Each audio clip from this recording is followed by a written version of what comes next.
নমস্কাৰ প্ৰিয় শ্ৰোতাসকল, আপোনালোকক অসমীয়া মাহৰ ৰাশিফল আমাৰ চেনেলটোলৈ স্বাগতম জনাইছোঁ।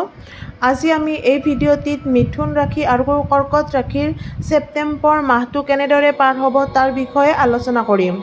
প্ৰথমে আমি আলোচনা কৰিবলৈ ওলাইছোঁ মিথুন ৰাশিৰ বিষয়ে। মিথুন ৰাশিৰ জাতক জাতিকাসকলৰ এই মাহটোত ছাল, পেট অথবা পিঠিৰ বিষ হ'ব পাৰে। আপোনালোকৰ 15 ছেপ্টেম্বৰলৈ যিকোনো ছালৰ ৰোগে দেখা দিব পাৰে অথবা পেটৰ অসুখ হ'ব পাৰে। গতিকে তাৰ প্ৰতি আপোনালোকে লক্ষ্য ৰাখিব। আপোনালোকৰ কিন্তু 15 ছেপ্টেম্বৰৰ পিছত এইসমূহ অসুবিধা লাহে লাহে ঠিক হ'বলৈ ধৰিব। পঢ়াৰ ক্ষেত্ৰত এই মাহটো প্ৰথম ভাগত অত্যাধিক শুভ আৰু পিছপিনেও মোটামুটি চলিব।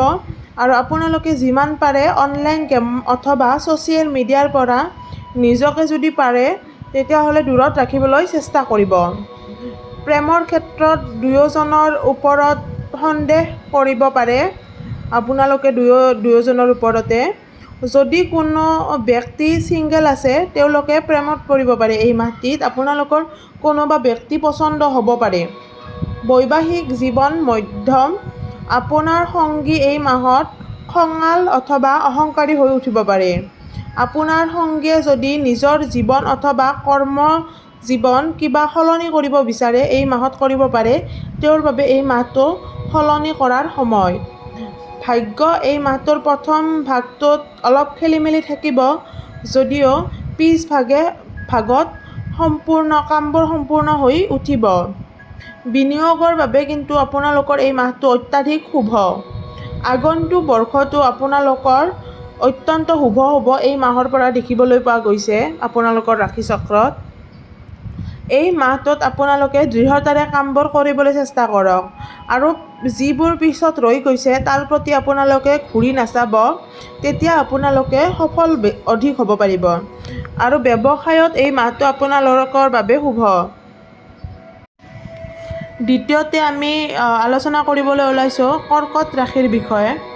কৰ্কট ৰাশিৰ জাতক জাতিকাসকল এই মাহটোত আপোনালোকে যদি বিনিয়োগ কৰিব বিচাৰে আপোনালোকে এই মাহটোত বিনিয়োগ কৰিব পাৰে। যদিও আপোনালোকে বিনিয়োগ কৰিব পাৰে তথাপি আপোনালোকে কোনোবা জনা শুনা অথবা বিজ্ঞ ব্যক্তিৰ ওচৰত কিন্তু আলোচনা কৰিহে কৰিব। এই মাহত বিনিয়োগত আপোনালোকে লাভৱান হ'ব। এই মাহটো আপোনালোকে ৰাহুৰ প্ৰভাৱৰ বাবে আপোনালোকৰ ধন সঞ্চয় হ'ব। পৰিয়ালৰ যদি কোনো লোক অধিক সমস্যাত ভুগি আছে তেওঁলোকৰ এই সমস্যা আপোনালোকে ৰাহুৰ সহায়ৰ দ্বাৰা সমস্যা সমাধান কৰিব পাৰিব। সম্পত্তি বিক্ৰী অথবা এই মাহটোত আপোনালোকৰ সহজ ৰূপে ৰূপায়ণ হ'ব।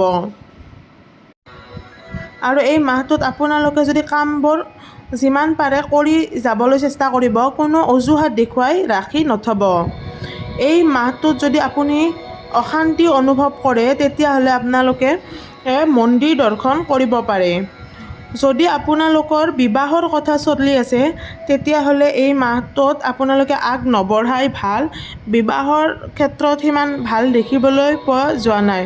আৰু বিবাহৰ কথা যদি আগ নাবাঢ়ে তাৰ মুখ্য কাৰণ হ'ব টকা পইচা অথবা লেনদেনৰ কাৰণে। শিক্ষাৰ ক্ষেত্ৰতো এই মাহটো মধ্যম।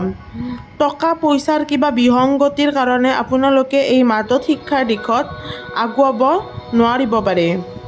এই মাহটোৰ লাষ্টৰ পিনে আপোনালোকৰ হঠাৎ যাত্ৰা হ'ব পাৰে।